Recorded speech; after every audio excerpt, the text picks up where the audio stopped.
Hai con này thì em mua 6 triệu các bạn. Bây giờ thì em lại nuôi để làm lạnh từ đầu thôi.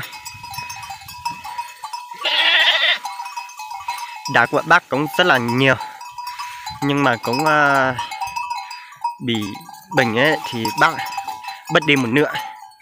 Bây giờ thì chỉ còn khoảng 10 mấy con. Đấy, trước kia thì cũng bán đi 10 mấy con rồi các bạn. Thời gian này ấy, thì có mưa và gió rất là lạnh, nên là Thản dậy đi vào rừng thì mình lại về nhà. Khoảng từng 3-4 giờ thì lại gian đón.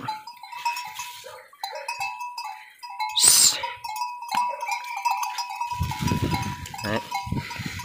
Gió và mưa thọ ầm.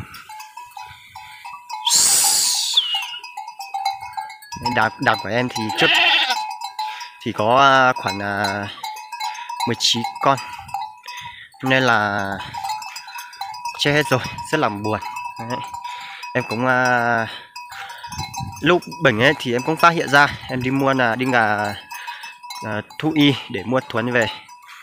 Đấy, mua về tiên và chỗ thứ A cho nó ăn và uống, nhưng mà cũng không biết thuốc kia là có chắc là không phù với là dê, nên là không chọn.